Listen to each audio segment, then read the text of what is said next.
banyak dialek. Lepas tu ramai kawan-kawan kita yang pergi Mesir, balik Mesir tak boleh cakap Fusha, cakap Amiyah, sebab mereka belajar dialek.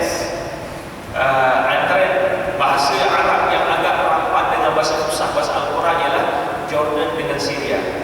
Tapi kalau pergi Mesir jauh, kalau tuan-tuan tengok drama-drama Mesir, orang dengan Arab jauh pun itu, jauh negeri bahasa Arab. Contohlah kalau orang luar nak datang, nak belajar bahasa Melayu, kemudian dia tinggal di Kelantan, duduk dengan orang Kelantan, dia dapat bahasa buku Melayu lah, dia akan dapat dialek Kelantan.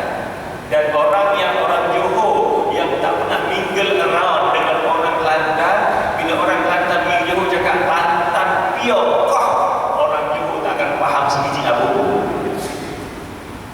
Bahasa tetap bahasa Melayu, bahasa tetap bahasa Melayu.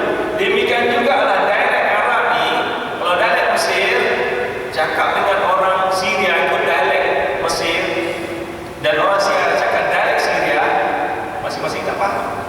Yang teruk lagi Algeria, dialek Algeria bercampur bau dengan bahasa Perancis. Sekolah orang Algeria cakap dialek, dia cakap bahasa dipanggil Darajah Arab. Orang yang berbahasa Arab tak faham. Suasana ini belum berlaku. Jadi Sayyidina Uthman mengumpulkan balik Al-Quran yang diketahui oleh Zaid bin Thabit, lembaran-lembaran kulit pelepah tambaran yang ditulis ayat Quran ini dikumpulkan, kemudian dibukukan, dan buku ini disebarkan ke seluruh umat Islam. Namun orang Syiah mendakwa Uthman telah pun menolak Al-Quran yang dikumpulkan oleh Ali, Quran yang lengkap, di mana apa yang disebutkan oleh imam mereka, pemimpin mereka, man idda'a annahu jama'a Qur'anan kamilan kama unzila kadhibun ma jama'u ahadun illa Ali wa imam ba'dahu. Kalau kita lihat hadis ni pun, nas ni pun nampak nas yang dibuat-buat, nas palsu. Barang siapa yang mendakwa bahawa mereka telah mengumpul Quran dengan sempurna, maka semuanya dakwanya adalah pembohongan yang besar, bohong. Tidak ada siapa pun yang dapat mengumpulkan Quran yang sempurna melainkan Ali dan imam selepas mereka. Ini jelas nas yang bohong. Dalam Hajjatul Wada' Rasulullah SAW berucap kepada para sahabat, lebih 100,000 para sahabat yang dengar apa yang Rasulullah sebutkan. Antara dia Rasulullah jelaskan, hal balaghtu, bukankah kita sampaikan amanah yang Allah minta aku sampaikan? Bukankah aku sampaikan risalah ini? Lalu para sahabat bukan, bala ya Rasulullah, benar ya Rasulullah. Kalaulah ada Ali yang mengetahui Quran yang sempurna, it is impossible for our Prophet Muhammad SAW to say this word depan orang ramai. Bukankah aku telah sampaikan kepada kamu semua? Nah, Rasulullah akan kata, kalau kamu nak tahu Islam yang sempurna, tanyalah Ali, sebab aku dah sampaikan semua kepada Ali. Tapi sebaliknya Rasulullah tanya kepada para sahabat semua, bukankah aku dah sampaikan Islam kepada kamu semua? Baik. So ini tentang wilayah dan apa yang disebutkan oleh Khomeini. Di sini tuan-tuan boleh menilai di mana Khomeini itu dengan akidah Islam. Apa yang disebutkan oleh Khomeini sendiri dalam buku beliau Hukumah Islamiyah. Apa yang disebutkan Khomeini dalam buku beliau Hukumah Islamiyah, inna lil imami maqaman mahmuda la yablughu malakul muqarrab wa la nabiyyun mursal. Sungguhnya imam-imam mencapai maqam yang cukup tinggi yang tidak dicapai oleh para malaikat yang rapat dengan Allah, bahkan tidak tercapai oleh nabi-nabi yang diutuskan. Nak gambarkan bahawa imam-imam ini lebih tinggi pada nabi yang ada tetap. Ini satu akidah yang karut baru yang menyelip pada Islam. Imam mereka maksud, bukan sekadar maksud, lebih tinggi pada malaikat, lebih tinggi pada Jibril yang membawa wahyu pada Rasulullah SAW, lebih tinggi pada Jibril yang menjadi ketua pada malaikat, lebih tinggi pada para nabi yang diutuskan oleh Allah SWT. Di mana datang akidah ini? Sebab itulah kenapa ramai para ulama atau menjadi ulama-ulama di India, di Pakistan, dan mereka yang sengaja mencipta akidah ini, mereka telah keluar dari Islam. Kalau selagi kita nampak dengan keterampilan Khomeini, cuba tonton kaji Nas yang ditulis oleh Khomeini misalnya. Dan kita kembali pada rukun iman, rukun Islam tadi. Islam ditegakkan atas 5 perkara: solat, zakat, puasa, haji dan wilayah. Persoalannya dalam nas ini disebutkan walam yunada kamalan mulia bil wilayah. Islam tidak mengambil berat 5 perkara ini melebihi bab wilayah. Maksudnya perkara yang paling penting wilayah berbanding dengan solat, zakat, puasa, haji. Wilayah yang lebih berat. Fa akhazan nasu bi arba'in, malam ni ramai orang mengambil 4 yang pertama. Wa taraku hadi, dan meninggalkan yang kelima iaitu al-imamah ataupun wilayah. Jadi tuan-tuan sekalian, persoalan saya nak tanya oleh tuan-tuan, kalau kita menafikan sembahyang di masjid, hukumnya apa? Kafir. Soalan yang kedua, tuan-tuan yang menolak bab imamah, dia apa hukumnya? Kok senyap aja? Saya ulang balik soalan. Tuan-tuan ahli sunnah wal jamaah ni menolak bab imamah, menolak bahawa kepimpinan Ali ada di dalam Al-Quran dan Sunnah, apa hukumnya? Kafir. Betul. Itulah pemahaman orang Syiah. Orang Sunni ni kafir. Dan ini bukan perkara yang perlu disembunyikan. Orang Syiah melabelkan orang Sunni adalah orang yang kafir. Bahkan slogan-slogan di Syria, membunuh orang Sunni adalah jalan membawa kita masuk syurga. Itulah pembunuhan pada ahli sunnah wal jamaah di Syria ni memang teruk. Sebab jalan masuk syurga, jalan masuk syurga. Dan kalau tuan-tuan orang Sunni ni pergi ke tempat Syiah, sembahyang di masjid Syiah, mereka akan cuci batu. Apa yang diceritakan oleh Syekh Hussein Musawi sendiri, ketika mana ada ni berlaku di rumah beliau, ada seorang yang musafir, orang Arab ni, dia ikramnya bagus, dia hormat pada tetamu. Jadi ada orang Arab yang bermusafir, dah agak lewat, nak cari tempat tinggal tak ada, semenumpang di rumah Hussein Musawi. Ayah dia pun sambutlah sebagai tetamu. Namun daripada perbualan dia, akhirnya mereka mengetahui bahawa tetamu ini bukan orang Sunni dan bukan orang Syiah, namun dia orang Sunni. Namun dah sebagai tetamu dibolehkan, diberikan makanan, dihidangkan makanan waktu malam, pagi pun dihidangkan sarapan, ya, disediakan tempat tidur. Sampai waktu pagi nak meneruskan perjalanan, dia pun teruskan perjalanan. Syekh Hussein Musawi ceritakan bahawa tetamu ni cuma nak mengulurkan duit sebagai tanda terima kasih, bukan nak bayar. Nak bayar tak terbayar, budi seperti itu ya. Tapi tanda terima kasih, bagilah duit. Keluarganya tolak. Tolak. Sebagai tanda budi bahasa, tolak. Kamu yang berhajat, kamu lebih berhajat sebab kamu musafir.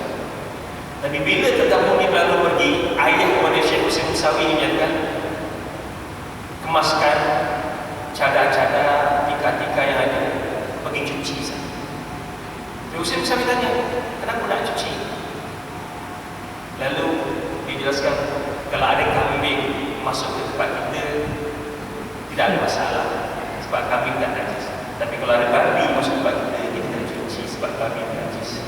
Demikianlah orang Sunni, najis yang perlu dicuci. Kalau tuan-tuan nak cuba perhatikan, pergilah ke masjid orang Syiah, sembahyang kat situ. Kemudian pasang CCTV, kita tengok apa yang dibuat. Mereka akan cuci tempat tempat sembahyang sebab tempat ini najis bagi mereka. Tak boleh sembahyang tempat mereka.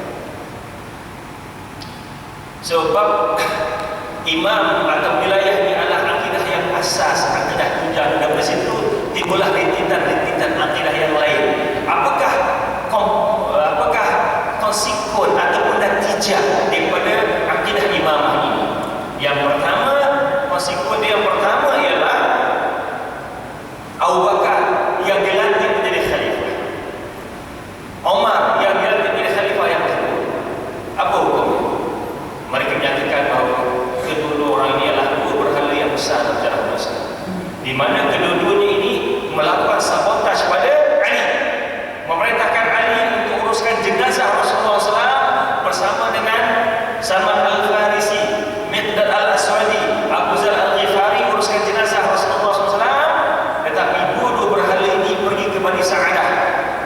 bermesyuarat dengan umat Islam melantik Abu Bakar menjadi khalifah, mengambil hak Ali sebagai wali yang telah dipilih oleh Allah SWT. Sebab itulah mereka mengatakan Abu Bakar kafir, Umar kafir. Bahkan kalau tuan-tuan dengar sini seriau dengar syahadah mereka, boleh cek dekat internet. Zaman moden ni banyak tuan-tuan boleh cek. Ada beberapa perkara yang saya syorkan tuan-tuan cek sendiri. Syahadah orang Syiah. Apa ni syahadah orang Syiah? Dan ini disebutkan ya. Saya bacalah syahadah dia. Syahadah dia panjang. Asyhadu an la ilaha illallah wa asyhadu anna Muhammadar Rasulullah. Aku saksi bahawa tiada Tuhan yang sembah melainkan Allah dan Muhammad itu pesuruh Allah. Okey, sama dengan kita.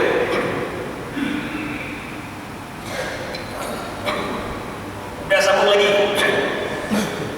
Asyhadu anna Ali waliyullah, dan aku ni saksi bahawa Ali ni wali Allah. Hatta aku sampai perkataan ni tak ada masalah. Bagi saya tak ada masalah. Aku mainkan Ali sebagai wali, sebagai it's okay. Walaupun kat situ kalau pergi detail ada perbahasan yang lebih detail. Tapi syahadah yang ketiga ini, wa asyhadu anna la'natallahi ala Abi Bakr wa Umar wa Uthman wa Aisyah wa Hafsah.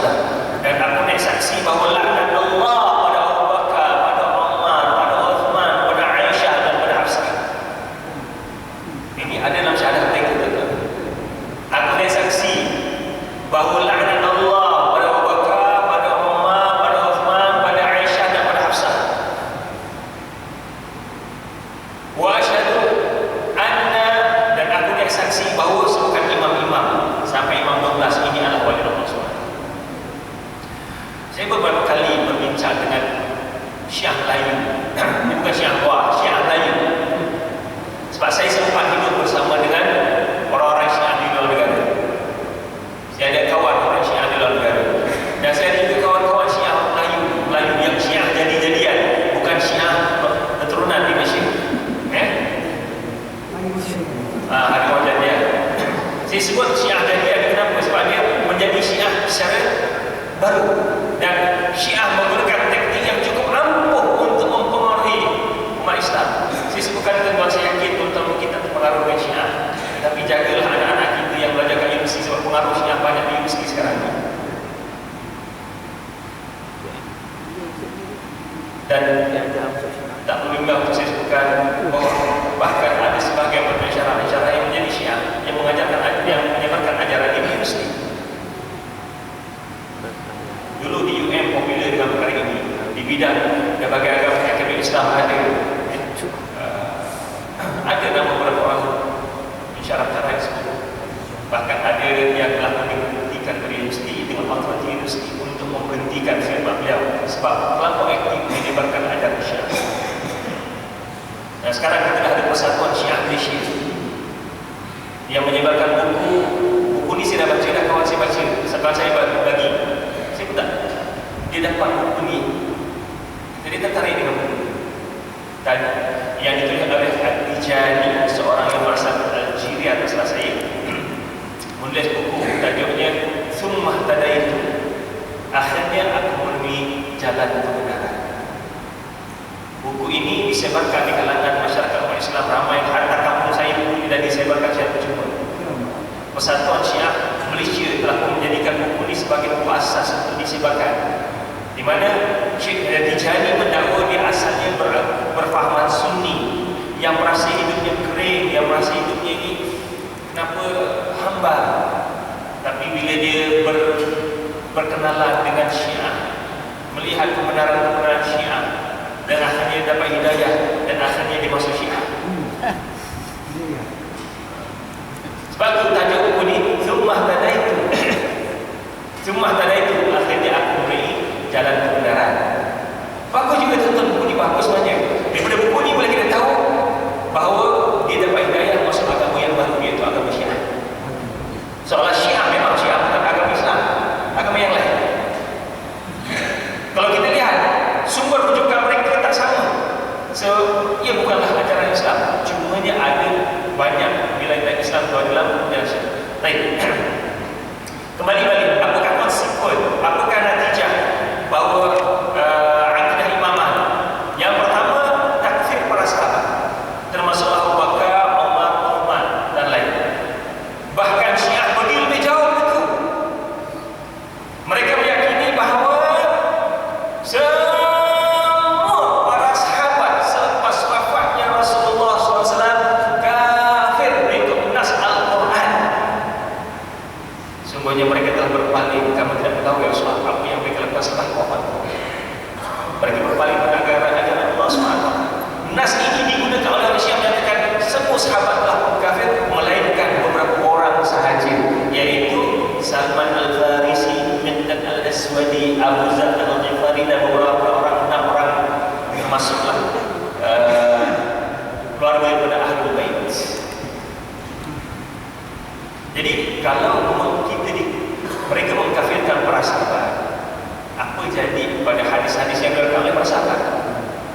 Mereka menolak semua hadis yang ada.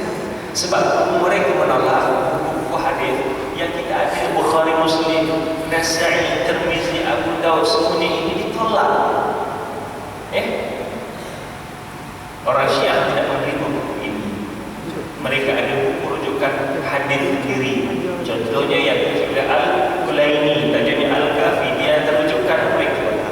Jadi kalau tuan-tuan, apa yang ada pada mereka? Apa yang ada pada kita untuk bersatu dengan Syiah? Apa yang ada pada kita untuk bersatu dengan Syiah? Quran mereka tak sama dengan Quran kita. Hadis mereka tak sama dengan hadis mereka. Mereka hanya mengambil hadis-hadis yang diriwayatkan oleh Al-Bait sahaja. Hadis lain itu ditolak. Berarti sebahagian besar agama Islam ditolak. Nanti saya akan jelaskan hujung ayat ini. Apakah ada tanda-tanda Syiah? Sebab takut-takut tuan-tuan ni, Ustaz, persoalan cekuman yang selalu tanya. Macam makcik ni kalau nak dapat menantu, nak tahu menantu makcik ni Syiah ke sekejap ni. Takut-takut dah kahwin tu orang Syiah.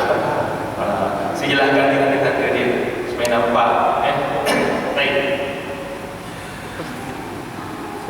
Natijah yang kedua, yang pertama tadi sahabat-sahabat kafir. Natijah yang kedua ialah bila Uthman kafir dan Uthmanlah yang bertanggung jawab menyebarkan Al-Quran, so datanglah akidah yang berikutnya, iaitu berlakunya tahrif dalam Al-Quran, berlakunya penyelewengan dalam Al-Quran. Bahkan berkata imam mereka bahawa telah sampai peringkat mutawatir di kalangan imam-imam mereka bahawa Al-Quran yang ada telah pun diselewengkan, dipalsukan. Bahkan Imam Ja'far As-Sadiq yang menjadi imam yang kelima bagi mereka mendakwa satu ketika ada seorang pemuda membaca Al-Quran yang lain daripada bacaan Quran orang ramai. Lalu dia kata, "Mahadha qif an hadi." Apa yang kamu baca ini? Berhenti daripada kamu baca Quran ini hatta ya'tiyal qa'imu, hinggalah datang Imam Mahdi. Sebab Imam Mahdi lah yang akan membawa Al-Quran yang sempurna seperti mana yang ditulis oleh Ali. Dan hujah ini tuan-tuan saya gunakan pada orang Syiah sebutkan betapa bacunnya imam kamu, betapa dayusnya imam kamu yang didakwa menjadi Imam Mahdi. Dia menghilang daripada tahun 200 lebih. Sekarang dah tahun 1400, dah 1100 tahun lebih imam kamu menghilang. Dan dia nampak umat Islam tidak ada Quran yang sempurna, hanya 600 ayat, pada dia ada 7,000 ayat. Dia nampak umat Islam disembelih, dia nampak umat Islam dibunuh, dan dia menyuruh sampai sekarang tunggu masa untuk kembali sebagai Imam Mahdi. Dia nampak apa yang berlaku. Tapi bacun di imam kamu membiarkan masyarakat hanya tanpa pegangan Al-Quran yang komplit. Ini satu kebaculan, ini satu kedayusan yang berlaku. How the imam proses komplit yang lengkap ada pada dia. Biarkan kitab yang ada sekarang ini menjadi panduan pada orang. Tapi itulah tuan-tuan, iman orang tak boleh nak gunakan akal fikiran.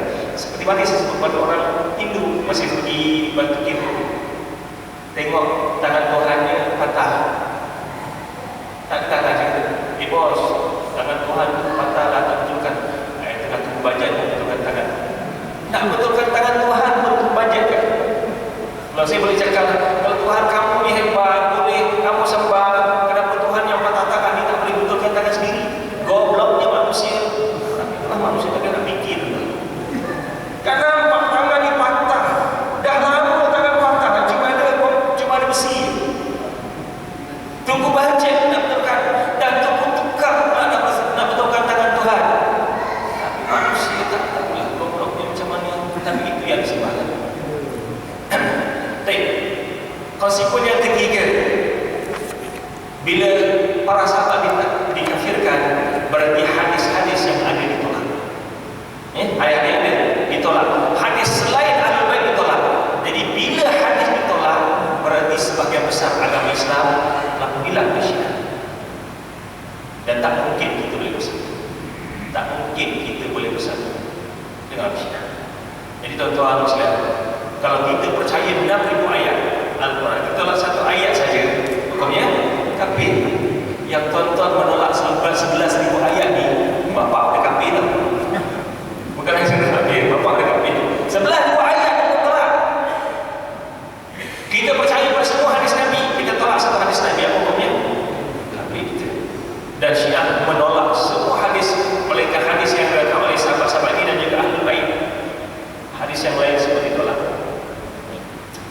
Satu yang perkara yang biasa disebutkan oleh orang Syiah ialah hadis tentang Ghadir Qum.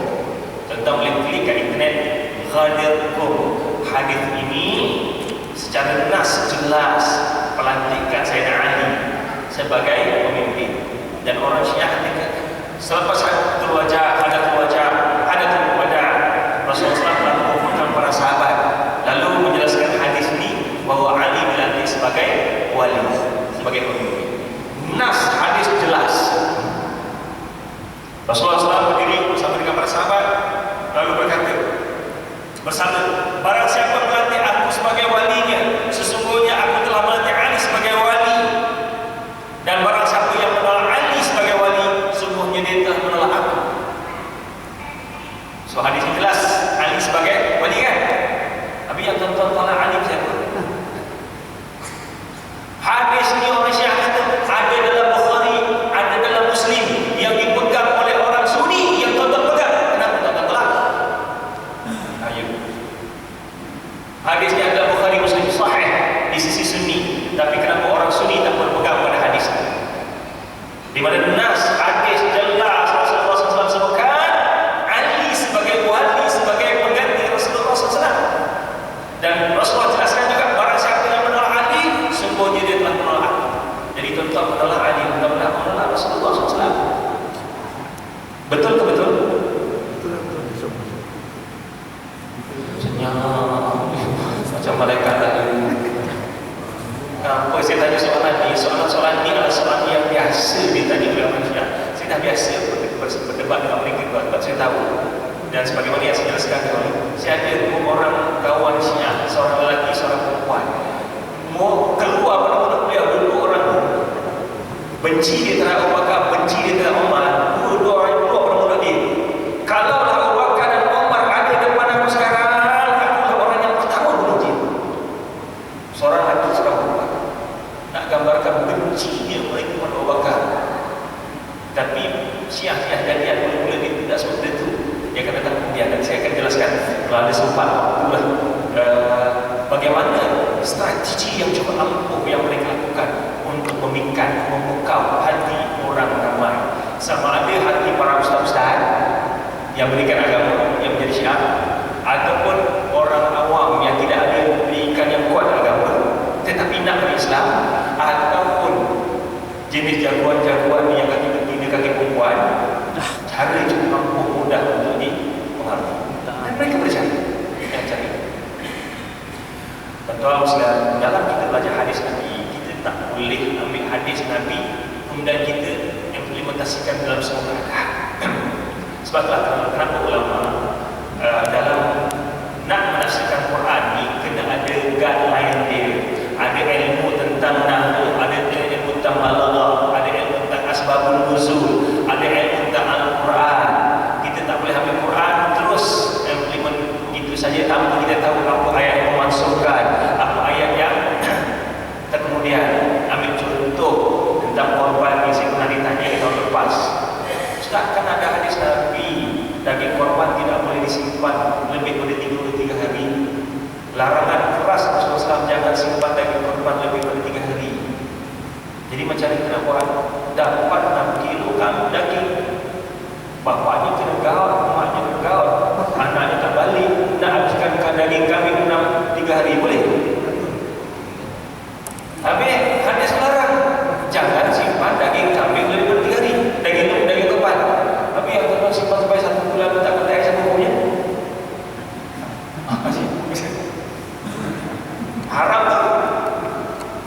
Haram simpan daging korban lebih dari 3 hari. Dia kata bagi ustaz ni buat ajaran pelik-pelik begini.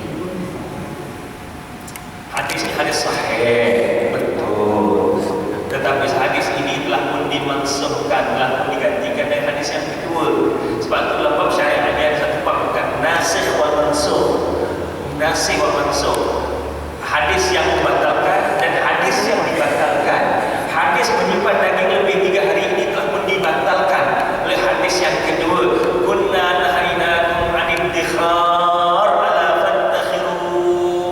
Kami pernah menghalang kamu daripada menyimpan daging korban. Sekarang simpanlah untuk keperluan kamu. Sebab mereka awal dulu umat Islam ramai yang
nampak Islam itu betul. Rasulullah sebutkan hadis ini dalam peperangan, dalam suasana peperangan. Aku diperintahkan untuk membunuh musuh-musuh Islam yang ingkar untuk menyebut kalimah la ilaha illallah. Namun kalau di saat kamu nak bunuh dia, tiba-tiba dia mengucap, jangan bunuh, walaupun di medan peperangan. Nampak tak? Jadi kita faham hadis ini. Hadis itu hadis dalam peperangan, bukan dalam semua keadaan. Allah perintahkan musuh-musuh Islam yang memerangi Islam, bunuh mereka. Tetapi Rasulullah bagi guidance dalam peperangan. Kalau ada musuh Islam bersembunyi di rumah ibadat, jangan bunuh mereka. Tengah perang-perang lari pergi ke gereja, tak boleh bunuh, tak boleh bunuh. Sehingga yang dipertikaikan oleh orang ramai. Kenapa Sisi membunuh umat Islam di Mesir dalam masjid? Maklumat tuan, Sisi yang menjadi presiden Mesir sekarang, ibunya confirm orang Yahudi. Tahu? Ibunya adalah orang Yahudi. Israel plan by the Jew untuk menyusup masuk dalam ketenteraan orang Mesir. Tuan-tuan tak boleh samakan tentera Mesir dengan tentera Malaysia tak? Dia sistem yang berbeza. Tentera Mesir ini seolah satu negara dalam negara Mesir.